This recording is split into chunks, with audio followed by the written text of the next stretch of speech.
हरे राम राम राम हरे हरे, हरे कृष्ण कृष्ण कृष्ण हरे हरे, हरे राम राम राम हरे हरे, हरे कृष्ण कृष्ण कृष्ण हरे हरे, हरे राम राम राम हरे हरे, हरे कृष्ण कृष्ण कृष्ण हरे हरे।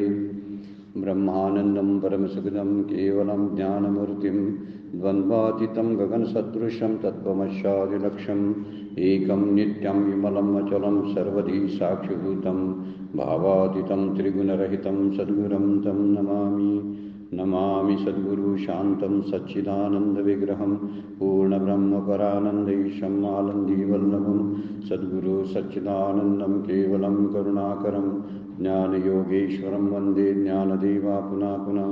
अलंकापुरी पुण्यभूमि पवित्र तिथे नांदतो ज्ञानराजा सुपात्र, तया आठविता घडे पुण्यराशी, नमस्कार माझा सद्गुरु ज्ञानेश्वराशी।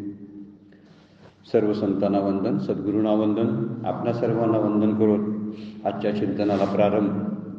कालच्या चिंतनामध्ये आपण 25 नंबरच्या श्लोकावरच्या ओव्या आणि त्याचा विचार 5व्या अध्यायातील पाहिलेला होता।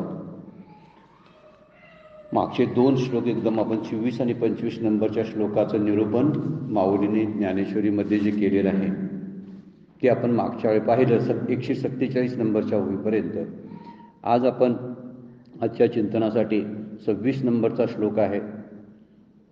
5व्या अध्यायाचा समारोप आता व्हायला लागलेला आहे आणि त्यामुळे 5व्या अध्यायाचा जो संबंध आहे तो 5व्या अध्यायाचा संबंध 6व्या अध्यायाशी जोडण्याचा प्रयत्न आता माऊली करणार आहेत। भगवद्गीतेने पण ते केलेलं आहे।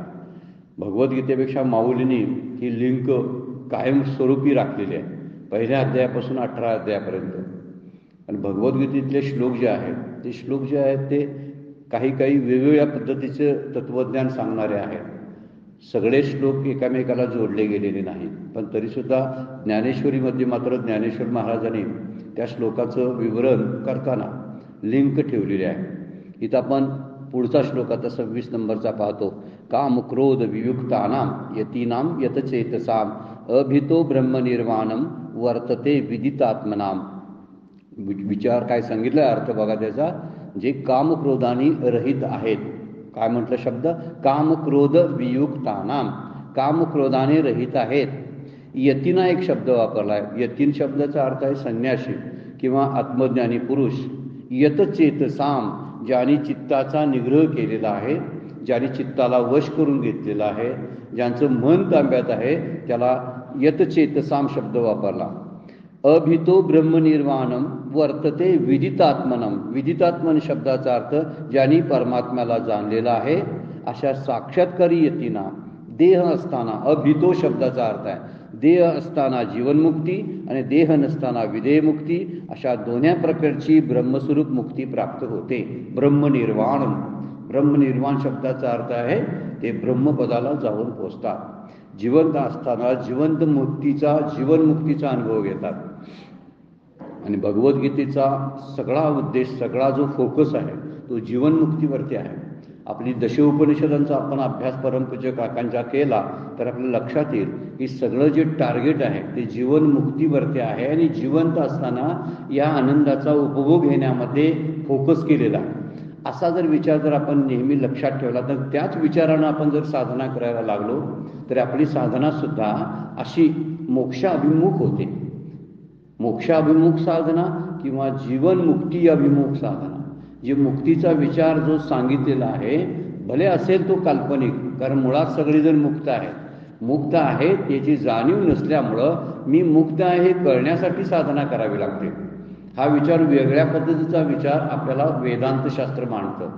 म्हणून इतर काही जे संप्रदाय आहेत त्या संप्रदायामध्ये कदाचित द्वैताचा विचार केलेला आहे, पण वेदांत मात्र हे जे अद्वैताचा विचार करतात, अद्वैत मांडतात।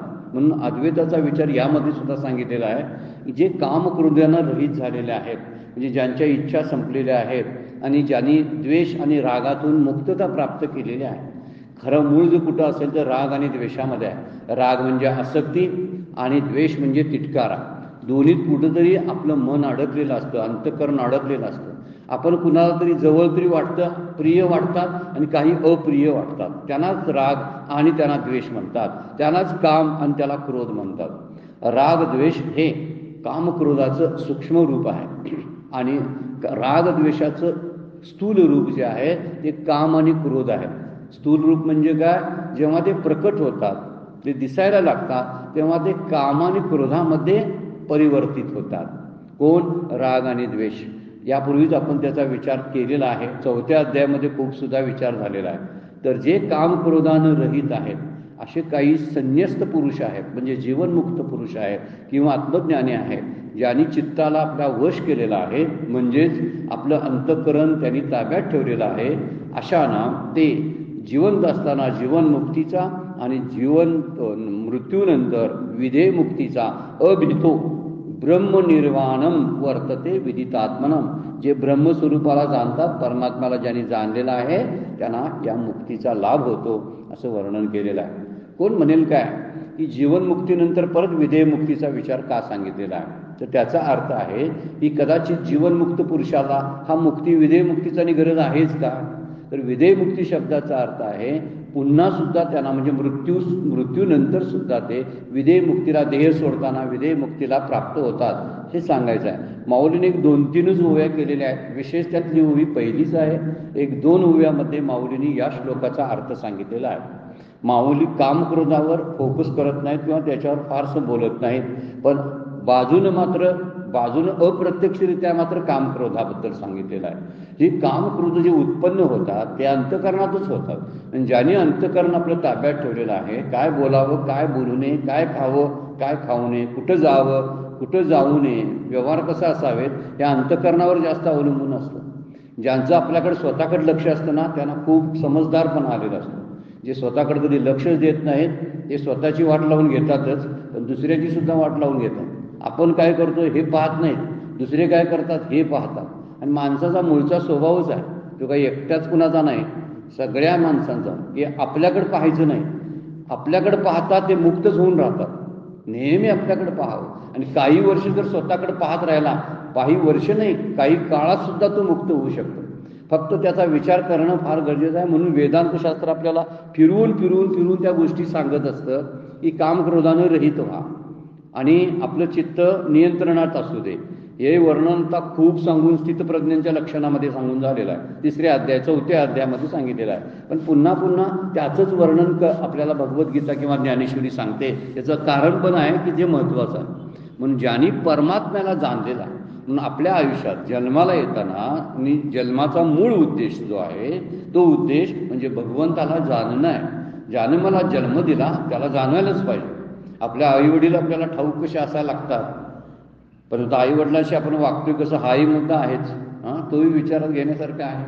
अलीकडली मुलं फारशी काही अपवादात्मक केसेस असतील की ज्या आईवडिलांच्या संदर्भात तो विचार करतात की यांनी मला जन्माला घातलं आणि मोठेपण प्राप्त करून दिलं. ज्यांनी मोठेपण दिलेलं असतं त्यांच्याच उरावर लाथा घालतात किंवा त्यांच्याच उरावर बसतात. अशी मुलं आपल्याला बघायला मिळतात. त्यांनाच भांडून त्यांच्याकडून गळ्याला हात लावून नरडं धरून त्यांच्याकडून पेन्शन काढून घेतात. अशी ही मंडळी बघायला मिळतात. म्हणजे त्याने आयुष्यभर कष्ट केलेलं असतं, यांना मोठेपणा प्राप्त करून दिलेला असतो, नाव दिलेलं असतं आणि त्याच नावाला हे बट्टा लावणारी अशी काही पिढी जन्मात निर्माण होते आहे. याचा विचार इथं आहे. म्हणून परमात्म्याला जाणणं हा एकमेव उद्देश असावा आयुष्याचा. भगवंत कसा आहे, एकदा भगवंत दर्शनाचा उद्देश नव्हे तर आपणच भगवंत रूप आहोत याचा अनुभव घेतला पाहिजे आयुष्यात एकदा तरी. आपण ते मुक्तीचाच विचार आहे, जीवनमुक्तीचा. त्यासाठी आपल्या चित्ताकडे लक्ष असायला पाहिजे. आपल्या मनाकडं, बुद्धीकडं, चित्ताकडं आपलं लक्ष असायला पाहिजे.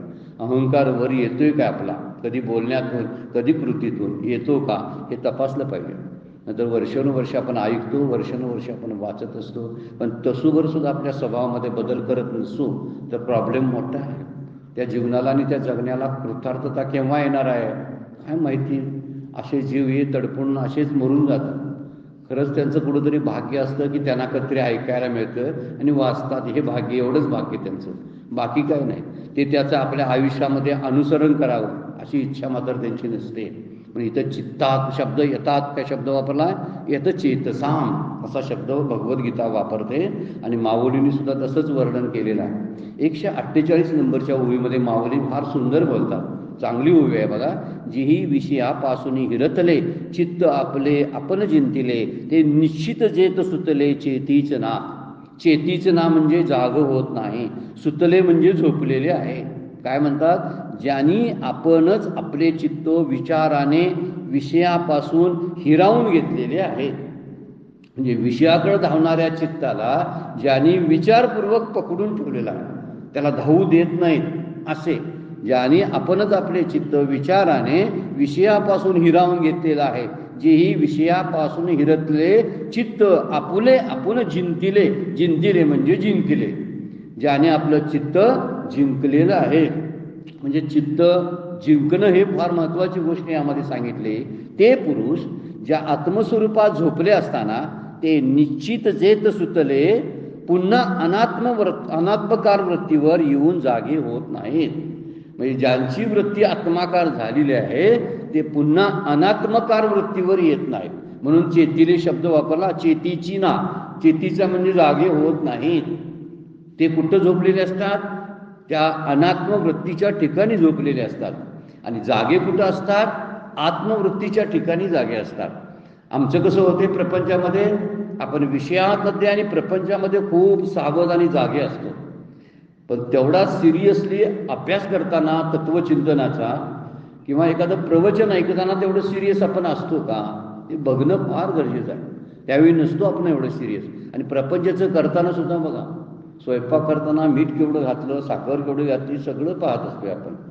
तेवढं नाम घेताना माझं चित्त भरकटलंय का नाही हे का पाहत नाही. तिथं कुठला सावधपणा का जातोय ते समजत नाही. ज्ञानेश्वरीचा अभ्यास करताना प्रत्येक शब्द आणि शब्द समजावून घ्यावा आणि आपल्या अंतःकरणावर तो उतरावा असं नाही वाटत. पण जेवताना खाताना ते मात्र टेस्ट सगळी बघितली जाते. तत्वचिंतनातली टेस्ट का लागत नाही आपल्याला काही कळत नाही. किंवा गुरु उपदेशाचं वावडं एवढं का आपल्याला असते काय माहीत नाही. ते फॉर्मल म्हणून घेतो आणि इतर सगळ्या गोष्टी इनफॉर्मल करत असतो. इनफॉर्मल शब्दाचा अर्थ आहे आसक्तीनं सगळं करत असतो. आणि फॉर्मल शब्दाचा अर्थ आहे वरवरचं करणं, वरवरचं चालू असतं. रोज म्हणायचं म्हणून विष्णू सहस्त्रनाम म्हणायचं, आपल्याशी त्याचा काही संबंध नाही असं वाचत राहायचं. अशी घोकंपट्टी आयुष्यभर करत राहायचं. विष्णू सहस्त्रनाम म्हणायचं आणि रामकृष्ण हरी म्हणायचं, पण आपला त्याचा काही संबंध आहे का हे कधी तपासायचं नाही. तिथं चिकित्साच कधी नसते. चिकित्सा फक्त प्रपंचामध्ये. इकडं का चिकित्सा होत नाही काही कळत नाही. प्रपंचामध्ये तेवढी चिकित्सा कशी असते सांगा बघू. जग काय करायला लागलं इकडं लक्ष असते, आपण काय करायला लागलं इकडं माय नाही. ही माणसं स्वतःचं नुकसान करून घेतात. कारण हे बिघडलेले असतात, ह्यांना ठाऊकच नसतं. जग बिघडलेलं मात्र ह्यांना ठाऊक असतं. आता जग बिघडलंय काय चांगलं आहे ह्याच्याशी ह्यांचं काय घेणं देणं असतं नसतं. पण सवयच आहे ना, त्याला काय करणार आहे. पडिले वळण इंद्रिया सगळा. तुकाराम महाराज म्हणतात माझ्या इंद्रियांना असं वळणच पडलेलं आहे. पण त्यांचं वळण कसलं, भाव तो निराळा नाही तुझ्या विठ्ठला, तुझ्याशिवाय मला काय सुचत नाही माझ्या इंद्रियांना, असं तुकोबांचा अनुभव. आणि आमचा अनुभव काय, जगाच्या भानगडींचा विचार केल्याशिवाय मला काय सुचत नाही, जीवन जात नाही. काहीतरी खूट जरी झालं पलीकडच्या घरामध्ये तर आपण म्हणतो काय चाललंय त्यांच्या घरामध्ये, कोण पाहुणे आलेत वाटतं काय, त्यांच्यात का कोण आलं, ते कसे आले होते का, हातात काय बॅगा होत्या का, बॅगेमध्ये काय असेल का, केवढी जिज्ञासा असते. पण ह्या तत्वचिंतनाबद्दल जिज्ञासा का असना, का जिज्ञासू भक्त तरी आपण होत नाही. तेवढी जिज्ञासा प्रपंचातली इकडे परमार्थामध्ये काय येत नाही जाणून घेण्यासाठी. तसा विचार माऊली या ओळीमध्ये सांगतात, ज्यांनी विषयापासून हिरतले. हिरतले म्हणजे काढून घेतलं. शब्द काय वापरलाय, जीही विषयापासून हिरतले. जीही म्हणजे ज्याने विषयापासून हिरतले, विषयापासून आपलं चित्त काढून घेतलं आणि चित्त आपले आपण जिंकले. आपलं चित्त त्यात हिरावून घेतलं आणि जिंकलेलं आहे. ते पुरुष जे असतात ते झोपेत आत्मस्वरूपात झोपले असता पुन्हा अनात्मकार वृत्तीवर येऊन जागे होत नाहीत. म्हणजे जेव्हा त्यांना आत्म्याचा आनंद प्राप्त झाला तर विषयातल्या आनंदाकडे ते परत येत नाहीत. म्हणजे त्यांची जी सावधपणा जो असतो तो सावधपणा आत्मस्वरूपाच्या ठिकाणी असतो. इकडं ते पर्वा करत नाही, प्रपंचामध्ये काय घडतंय याची पर्वा करत नाही. कारण प्रपंचामध्ये घडलेल्यावरती कंट्रोल नसतं. आपण आपल्यावर कंट्रोल ठेवायचा प्रयत्न केला तरी आपल्याला कंट्रोल ठेवता येत नाही. प्रपंचावर कसं कंट्रोल ठेवणार आपण? हे काय करते, ते काय करते, काय समजणार आपल्याला? कसं करता येणार नाही, कोणाला आवडता येणार आहे? जी घडायच्या घटना त्या घडतच असतात आपल्यासमोर.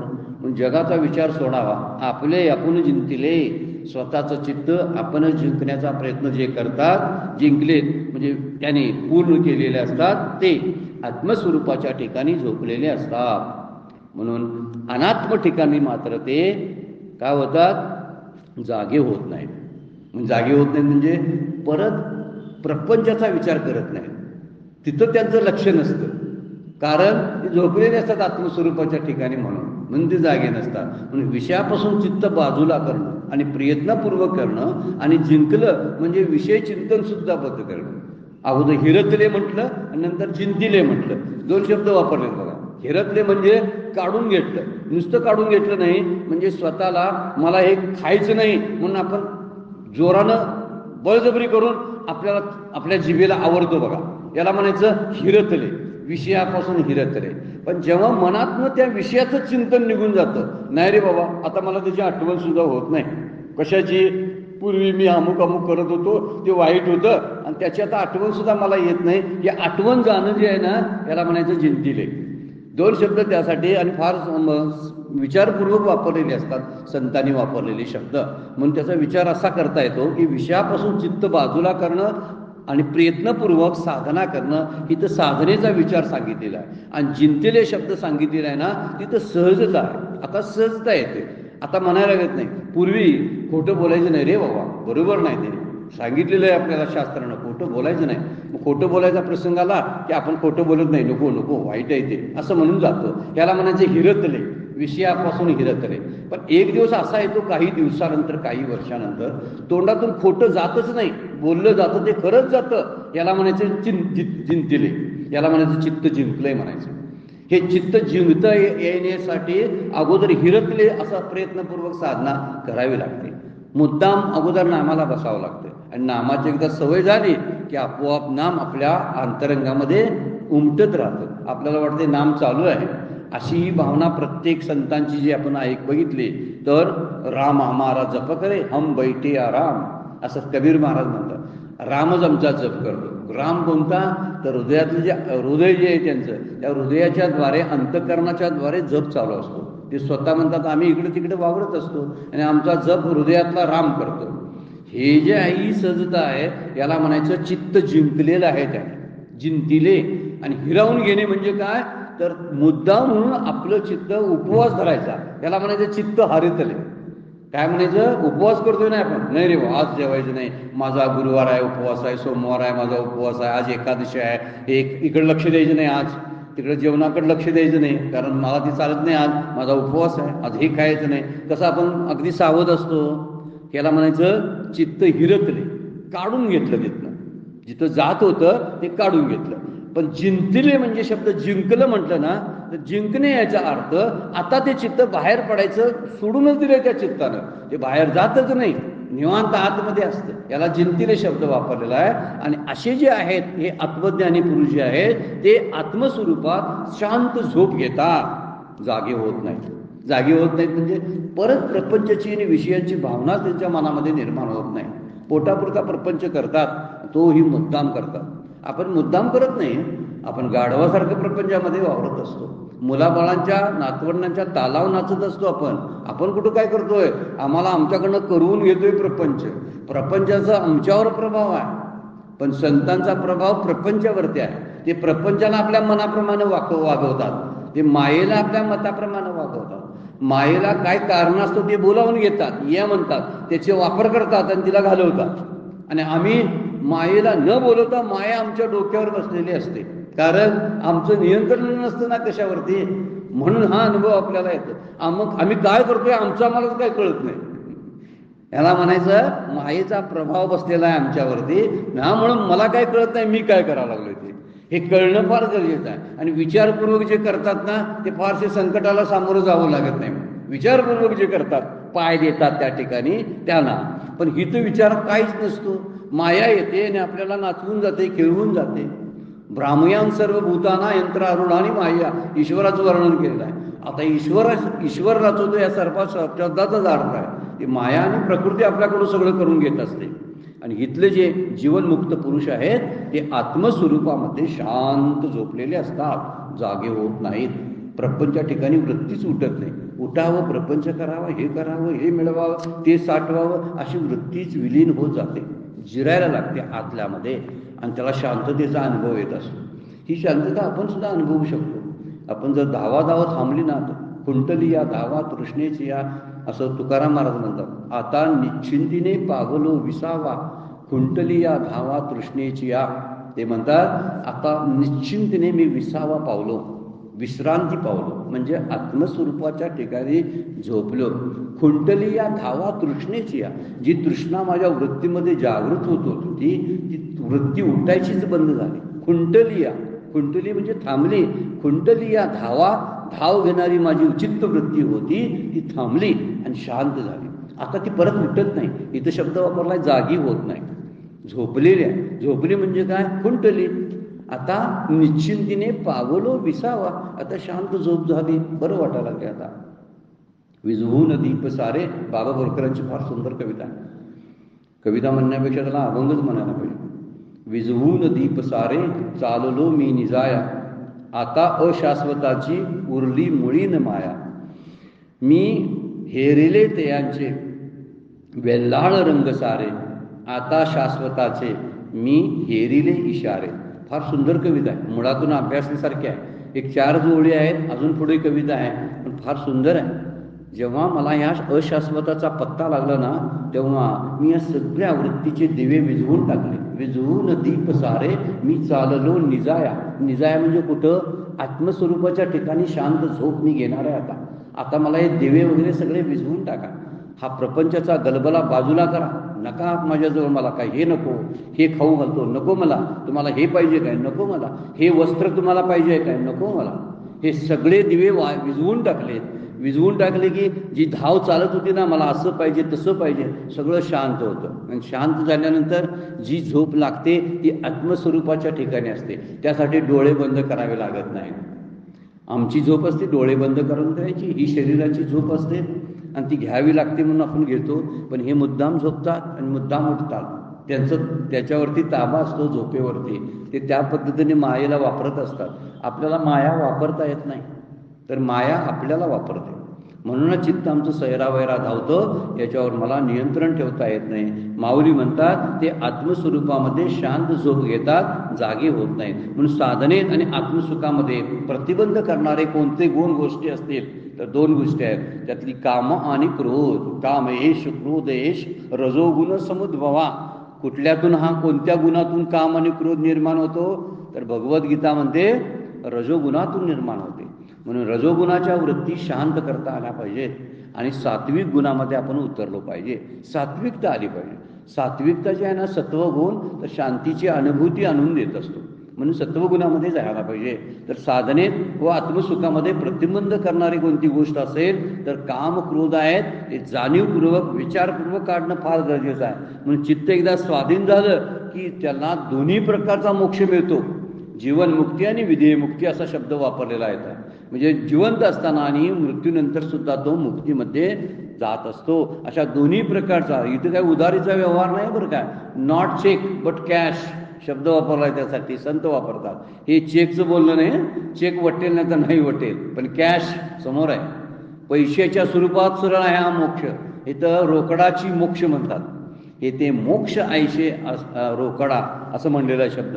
खोलीये पारू नेनिजे आणि भक्तीनं बुडीजे. इथे काय वर्णन आहे पुढं, रोकडाची नाहीजे, इथं शब्द वापरलेला.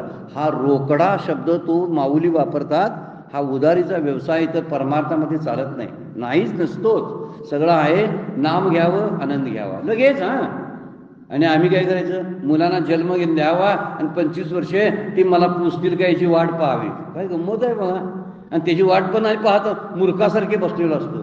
मूर्ख कुणाला म्हणायचं तर यांना, जे वाट पाहतात त्यांना. कोणतरी येईल आणि मला सुख देईल. आणि तुझ्या सुखाचं बघ ना, तुझ्या जवळच सुख आहे आणि तू कशाला हिंडा लागलास बाहेर दारोदारी. कारण त्याच्यावर माझं सुख कसं आहे, कधीतरी ती कोणतरी येतील आणि मला देणार आहे. उधारीचं सगळं सुख आहे विषयातलं.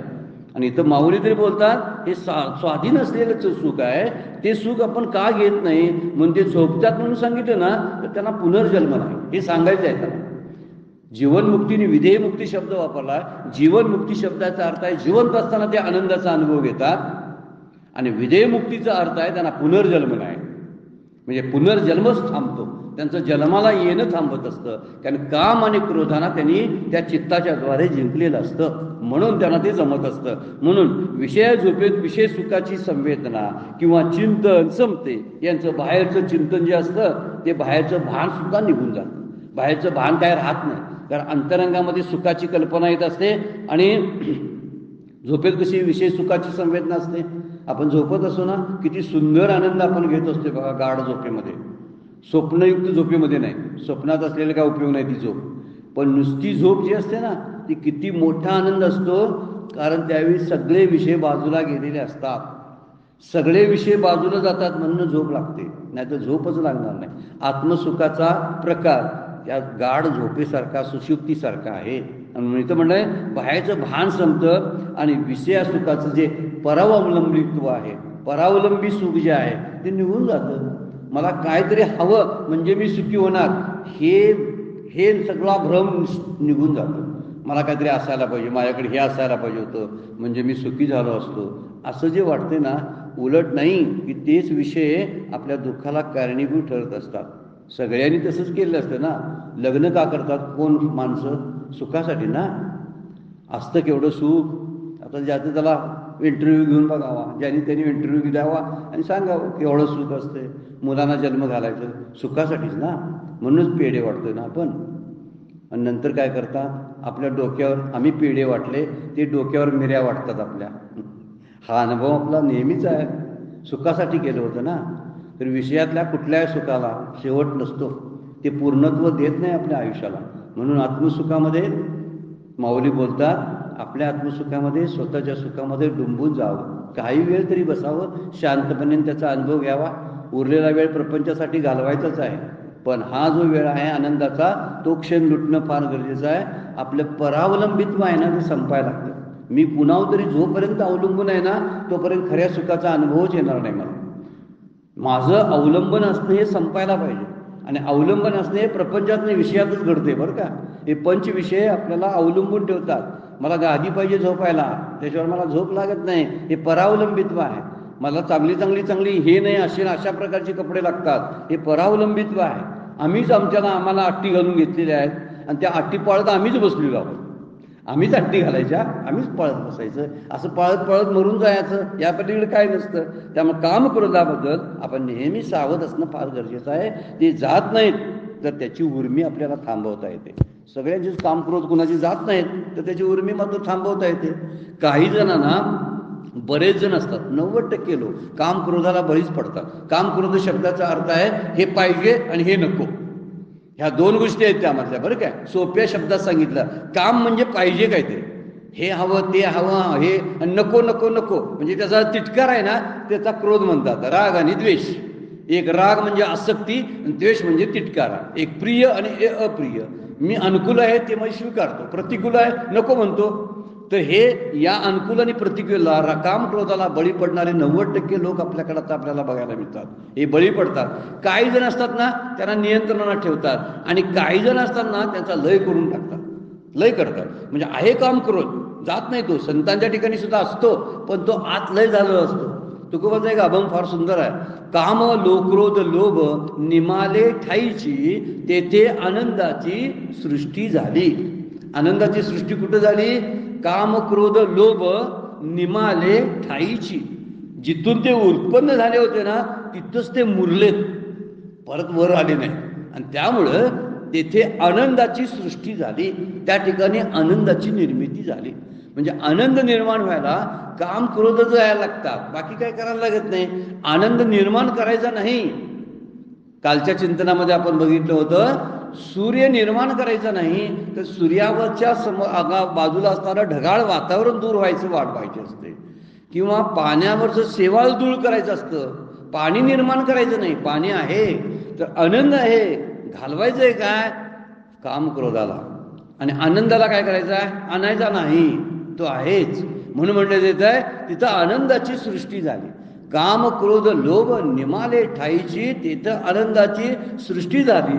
त्यामुळं संतांच्या ठिकाणी सुद्धा काम क्रोधाच्या उर्मी अधूनमधून जरी आल्या तर त्यांच्या ठिकाणी मुरवतात. ते आतमध्ये आपल्याला मुरवता येत नाहीत, त्या वरती येतात. आणि वरती आल्या की ज्या प्रतिक्रिया घडत असतात त्या प्रतिक्रिया सगळ्या माझ्या दुःखाला कारणीभूत होत असतात. आणि म्हणून इथं म्हणलेलं आहे ज्ञानी व्यक्ती सुद्धा रागावतेच मग, पण ते इतरांच्या हिताचं असतं. काही आत्मज्ञानी पुरुष सुद्धा रागावतात ना कधी कधी. बरेचसे आपल्या पुराणामधून वगैरे सुद्धा काही व्यक्तिरेखा आपण बघितलेल्या आहेत की जे रागावलेले आहेत, चिडलेले आहेत. हा राग जो आहे तो त्यांनी निर्माण केलेला आणि इतरांच्या हितासाठी असतो. रामकृष्ण परमहंस एक उत्तम असा दृष्टांत देतात. ते म्हणतात दोरखंड असतो ना असा वळलेली असती दोरी बघा, जाडजूड जी दोरखंड असतो तो जर जाळला तर त्याची राख उरते आणि दोरखंड तसाच असतो बरं काय. दोरखंड मोडत नाही, तो पेटलेला असतो, त्याची राख झालेली असते पण आकार दोरखंडाचाच असतो. गंमतशीर आहे घटना. जर आपण कधी प्रत्यक्षात पाहिली असेल तर बघा, रामकृष्ण परमहंसांनी दृष्टांत दिलाय आणि हा आपल्या अनुभवाचा. समजा एखादी पिळून तयार केलेली दोरी जी असते ना वळलेली असते, तो मोठा दोरखंड जर पेटवला तर पेटून पूर्ण होतो, पण त्याचं वळलेलं जे असतं ना तसंच दिसत असतंय, अगदी तसंच, जणू काय अजून दोरी तशीच आहे वाटते. हात लावला ना लक्षात येतं ही राख झालेली आहे. तसं ते म्हणतात काय, त्यांचा दोरखंडाच्या आकारात ते राहतं. तसाच प्रकारे यांचा राग जो असतो ना तो दोरखंड जळलेल्या दोरखंडासारखा असतो. कुणाचा? ज्ञानी पुरुषाचा असतो, पण आकारात नुसता दिसायचा म्हणून. खरं बघायला गेलं तर तो निमालेला असतो, राखेच्या स्वरूपात शिल्लक राहिलेला असतो. त्यामुळं या उर्मी, खूप जणांना या उर्मी आलेल्या कळतच नाहीत. माझ्याकडं काम आहे, मला क्रोध येतो, हे कळतच नाही मुळात. असे न कळणारी माणसं खूप आहेत. मला फार कामनानी इच्छा होतात, प्रपंच वाढवावा असा वाटतो, हे कळणारी फार माणसं कमी आहेत. हे मुळात काहींना कळत नाही, काहींना कळते पण त्यांना दुरुस्त करता येत नाही. ते म्हणतात अरे किती काय करायला लागलो मी प्रपंचासाठी, पण ते दुरुस्त होत नाही आणि आहे तसंच करायला लागतात. अशी काही मंडळी असतात. काहींना काय होतंय, अगोदर समजतंय माझ्यावरती काम क्रोधाचा हल्ला व्हायला लागलेला आहे, आता आपण सावध व्हायला पाहिजे. ते काम क्रोधाला कृतीत उतरू देत नाहीत, त्याला आवरून ठेवतात. आणि काहींना काम क्रोध निमालेलंच असतो. हे 4 प्रकारची लोक आपण बघितलेले. ही संत मंडळी असतात ना, यांचा काम क्रोध निमालेला आहे. ठाईच निमाला म्हटलेला आहे तुकाराम महाराज. हा निमालेला असतो. ही शेवटची पायरी त्यामध्ये आहे. आणि आपली वरच्या पायऱ्या बऱ्याचशा आहेत. साधकांना, काही साधकांना ते कळत असते कामक्रोधाच्या उर्मी आता माझ्यात या लागलेल्या आहेत, त्या मला सावधपणानं तिथं मुरवल्या पाहिजे असं काहींना वाटत असते. शानी माणसं असतात. पण त्याच्या पुढची जी असतात की त्यांना तो त्याचा अंदाज येत नाही किंवा त्यांना ती बंद करावी लागत नाहीत. निमाले ठाईचं असं तुकाराम महाराज वर्णन करतात. म्हणून इथं माऊली बोलतात की जी विषयापासून हिरकले, ज्याने चित्त विषयापासून हिरकले आणि आपले आपण जिंकले. माऊलींची एक 12व्या अध्यायामध्ये उभी आहे, तैसे भोगा आतुनी निगता चित्त मज माझी रिगता हळूहळू पंडू सुता मीची होईल. काय उभी आहे? भोगा आतुनी निगता. जर भोगाच्या विषयापासून जर मन तुझं चित्त बाजूला गेलं आणि चित्त मज माझी रिगता, ते बाहेर पडलेलं चित्त कुणात यायला पाहिजे? ईश्वरामध्ये ते रममान झालं पाहिजे. चित्त मज माझी रिगता हळूहळू पंडू सुता मीची होईल. ते चित्त काय होईल? आत्मस्वरूपात एकरूप होईल. आत्मस्वरूपाशी त्याची मूळची जी गट्टी आहे ती आपोआप सिद्ध होईल. मग ती ओवी सुद्धा चिंतन करण्यासारखी आहे. भोगा आतुनी निगता चित्त मज माझी रिगता. माझ्या चित्त जेव्हा स्थापित होईल त्यावेळी तुला आनंदाचा अनुभव येईल. इथं तसंच म्हणलेलं आहे, चित्तवृत्तीला या काहीतरी शिस्त लावता आली पाहिजे. तुकाराम महाराज म्हणतात थोडे आहे चित्त सहाय्य झाली या. चित्ताचं जर सहकार्य जर मिळालं ना, जे थोडं आहे ते वाढेल. थोडं आहेच तुमच्याकडं, थोडं आहे, काहीतरी साधना करतो, काहीतरी वाचतो, भजन करतो, श्रवण करतो, मनन करतो, आहे थोडं, पण चित्ताचं सहाय्य घ्या त्याला. चित्ताचं सहाय्य जर झालं, अंतःकरण सहाय्याला आलं ना, तर त्याचा वृक्ष मोठा होतो, त्याचा बीज अंकुरित होतो. पण आपण ते चित्त साध्य झालं तर म्हणून विषय चिंतनाने ती ताब्यात राहत नाही. म्हणून काही झालं, विषयाचं सेवन एक वेळा बाधक ठरत नाही, पण विषयाचं चिंतन बाधक ठरत असतं. विषयाचं सेवन काही वेळा बाधक ठरत नाही. का तर विषय काही वेळा सेवन करावेच लागतात. शब्द आहे, स्पर्श आहे, रूप आहे, रस आहे, गंध आहे. योगानं दिवसभरामध्ये या प्रत्येकाचं सेवन आपण कारणानं करतच असतो, कारण ते गरजेचं आहे. माझा देहनिर्वाह जर चालवायचा असेल तर विषयांचं थोडं का असं आपल्याला घ्यावंच लागेल. साह्य झोप घ्यावी लागेल, थोडं खावंच लागेल, थोडं पाहावं लागेल, थोडं ऐकावं लागेल. हे सगळ्या आहेत ना, शब्द स्पर्श रूप रसगंधाच्याच गोष्टी आहेत. मग आता हे झालं, कुठून तरी उदबत्तीचा वास आला, तर आता काय नाक धरून ठेवूया काय, घ्यायचाच. हा त्याचा विषयाचं सेवनच आहे. पुढे बघा, विषयाचं सेवन करणं किंवा विषय असणं हे अदृष्ट मानलेलं आहे. म्हणजे विषय जे आपल्याला प्राप्त होतात ते अदृष्टाने प्राप्त होत असतात. पैसा, अडका, धन, दौलत, शरीर, संपत्ती सगळ्या अदृष्टाने मिळालेले असतात, प्रारब्धाने मिळालेले असतात. परंतु विषय हे अदृष्ट आहेत, पण विषय हे अदृष्ट, पण विषयासक्ती हा पुरुष अपराध मानलेला आहे शास्त्राने. मग विषयासक्ती म्हणजे विषयाचं चिंतन. इथं शब्द तोच वापरलेला आहे की विषयाच्या चिंतनानं ते विषय ताब्यात राहत नाहीत. विषयाच्या सेवनामुळे नव्हे, सेवनाची लक्षात आठवण ठेवली. मी त्यावेळी काय खाल्लं होतं, त्यावेळी माझा कसा सत्कार झाला होता, हे लक्षात राहणं हे घातक आहे. त्याला खरी गोष्ट त्याला विषयाचं चिंतन म्हणतात. आणि हे विषयाचं चिंतन चालू असताना त्यावेळी ताब्यात राहत नाही. आणि सहाय्य जर हे चित्त जर झालं तर त्याचा आत्मलाभ होतो. जसा इथं या ओळीमध्ये सांगितलेला आहे, तो आत्मस्वरूपाच्या ठिकाणी झोपतो. ज्यानं चित्ताला ओढून घेतलं आणि जिंकलं. दोन गोष्टी वापरलेल्या आहेत. जी ही विषयापासून हिरतले, चित्त आपले आपण जिंकले.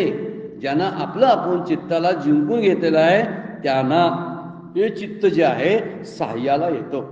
चित्ताच्या 5 अवस्था शास्त्रानं सांगितलेल्या आहेत. म्हणजे शास्त्रानं सांगितलेल्या अवस्था आहेत.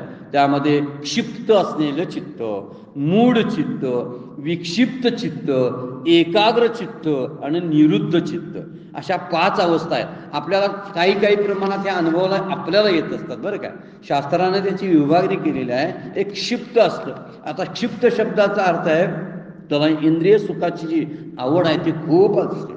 सगळ्या गोष्टी भोगायला आवडत असतात आणि त्यामुळं ते क्षिप्त झालेलं चित्त असतं.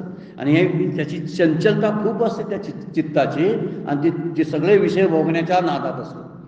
माऊलींनी त्यांचं वर्णन केले, या विषया वाचुनी काही अनेक सर्वता रम्य नाही, ऐसा स्वभावची पाही इंद्रियांचा. इंद्रिय जर अशी करायला लागली ना, इंद्रिय जे जे म्हणती तेच गा पुरुष करती, ते तरलेची ना तरती विषय सिंधू. अशा विषयाच्या समुद्रामध्ये गठंगळ्याच खातील जर त्याने हे क्षिप्त चित्त नाही घालवलं तर. मग बऱ्याच जणांना क्षिप्त चित्ताचा अनुभव येत असतो बघा. इंद्रियांचं सुख जे आहे त्या इंद्रिय सुखाची, विषय सुखाची खूप आवड असते. रम्य दुसरं काही वाटतच नाही. या विषया वाचून काही अनेक सर्वता रम्य नाही, काय दुसरं चांगलंच वाटत नाही. हे भोग ते भोग, हे परिधान कर, ते पोहाक, हे ऐक ते ऐक, हे सारखं ऐकण्याची जी वृत्ती जी आहे ती तृप्त कधी होतच नाही. त्याला क्षिप्त चित्त म्हणलेलं आहे. एक मूढ चित्त आहे. हे मूढ चित्ताचा तरी फार धोका आहे. त्यांना काही कळतच नाही. मूढ म्हणजे सतत आळसात पडलेली तमोगुणी माणसं असतात बघा. ही तमोगुणी माणसं निद्रा आणि आळस या पलीकडे त्यांना काय सुचतच नाही. निद्रेची आवड असते, आळस असते, काम करायला नको असतं. ह्यांना काय आपण नैष्कर्मी म्हणून स्थितीतले म्हणून चालत नाही. नैष्कर्म्याचं वर्णन 3ऱ्या अध्यायामध्ये केलंय. नैष्कर्म्य स्थिती म्हणजे काय, काम टाकून देणं नव्हे, तर आपण काम करतो याचं भोक्तृत्व आणि कर्तृत्व न घेणं.